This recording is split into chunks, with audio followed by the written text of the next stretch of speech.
What's up, comic book fans? It's the Emerald Enthusiast of the Multiverse Musings Podcast Network. Here with a look at the Hasbro Marvel Legends 12-inch figure of the classic suit Spider-Man. I recently reviewed the black suit Spider-Man from this series. I will make sure to put a link in the description below. But for now, let's go ahead and take a look at the package details of this figure. On the side, we get this beautiful holographic packaging with this cool action shot of Spider-Man. We get another attractive product shot on this side. This is the figure with the Peter Parker head sculpt. The back features this same holographic packaging. You can see it refracting the light here. We get some product shots on the bottom and on the top. We get the figure in a double hand web slinging pose. We get the Marvel lettering at the top, some product information on the bottom. Here is the figure as seen through the front window. I think this packaging overall is spectacular. However, I would have preferred for the figure to be in the center with the alternate sets of hands and the alternate heads off to either side. But that being said, now I think it's time to bust this figure out of the package and see what's inside.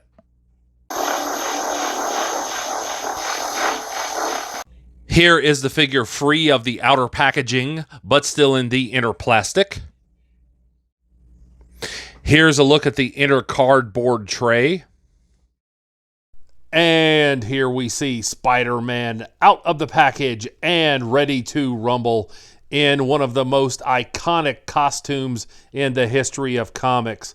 There is so much to like about this figure, so let's take a closer look at the loose details now.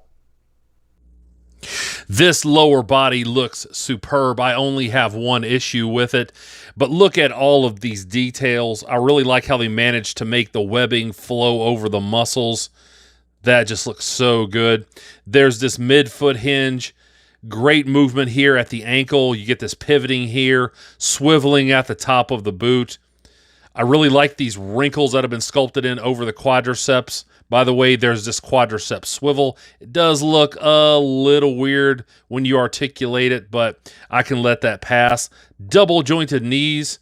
You can really get his leg to go high up like this. So I certainly appreciate that. The only issue I have is when it comes to the hip articulation.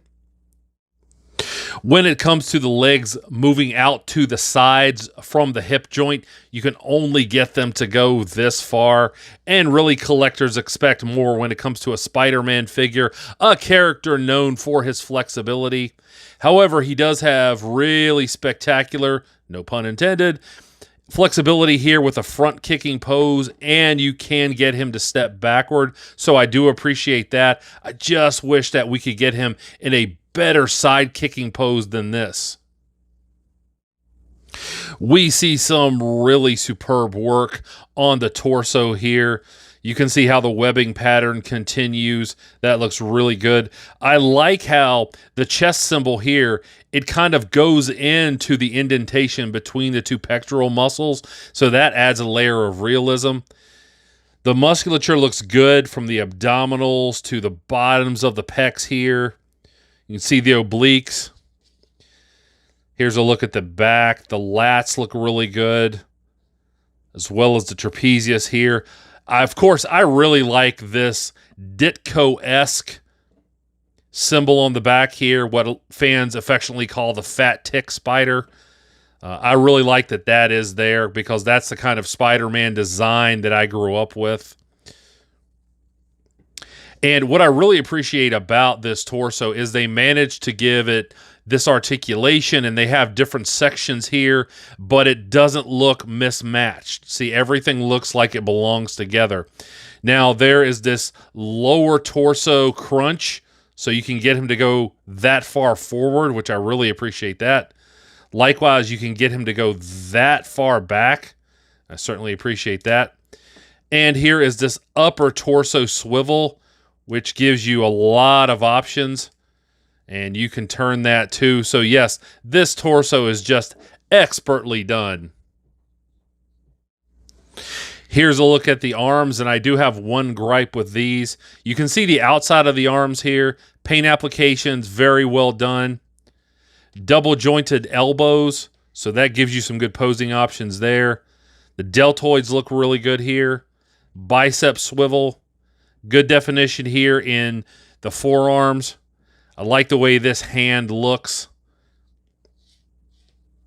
The whipping hand looks really good, and I really appreciate this little detail of the web shooter here, but here is my issue. I don't understand why they made these pegs red. I mean, obviously they had to know that these would be going into the dark blue sections, so I don't understand why they couldn't paint those. But overall, this arm looks really good. As far as the shoulder here, too, we get this butterfly joint, and that gives us lots of posing options. And, you know, you've got to wonder why they couldn't match that with the hip joint here, but still, I'm very appreciative of that. Here is the fist. And you can get his arms to go all the way out like this. So I certainly appreciate that. Let's get a look at the alternate sets of hands. Each of these hands come with hinged peg joints, and that provides us with good articulation at the wrists. And they port into the forearms quite easily. Here we see Spider-Man ready to duke it out. And here he is ready to thwip. Here are the open palms, or wall-crawling hands, if you will. As you can see, if you want to put the wall-crawling hands on and get him into a wall-crawling pose, even with the limitations of the hips, you can get him into a very accurate-looking pose. I certainly appreciate this.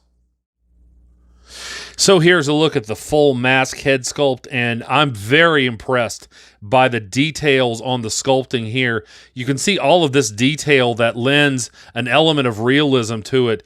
You know, here is the jawbone. You can see the chin, the nose here. And I really like the paint applications, the way they got the lines to kind of go across in a way that makes it look very realistic. Like this is a mask that has been pulled tight over a head. And so I'm very impressed with the work here. And I know Spider-Man fans have different opinions on the lenses, but I think these are very well done. You can feel the edges of it here. It's not just a perfunctory effort with paint. And I also like that the lenses are reflective. You can see that there as I move it around the light. Yes, I'm just very impressed. But let's look at the other head sculpts. Here is the Peter Parker head sculpt, and for the most part, I like this. The skin tone looks good. The paint application on the eyes and eyebrows are done very well, although I feel like there's some detail missing on the hair. Perhaps with a dark wash, this would have looked just a little bit more realistic. Here is the partially unmasked head sculpt, and this is executed very well. You can actually see the wrinkles sculpted in underneath the eyes as if he has pushed the mask up. My only regret with this figure is that there's no pizza slice accessory, because that would go perfect with this head sculpt, just like we saw with the Pizza Spider-Man in the 6-inch line. Here is the figure next to the Hot Toys PS4 Classic Suit Spider-Man, and if you can't afford the Hot Toys figure, or you simply don't think that it's worth 5 times as much, in either scenario, I think that this 12-inch Marvel Legends figure is a perfect option for anyone who wants to add a 12-inch Classic Suit Spider-Man to their collection.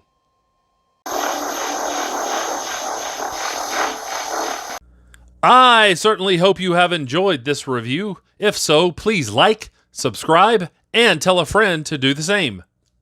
Stay tuned at the end of the video for some articulation shots, and also remember to catch me on the Multiverse Musings vidcast, available right here on YouTube. And I'll be back to the internet with more comic book related content soon. But until we meet again, this has been the Emerald Enthusiast, and thanks for watching.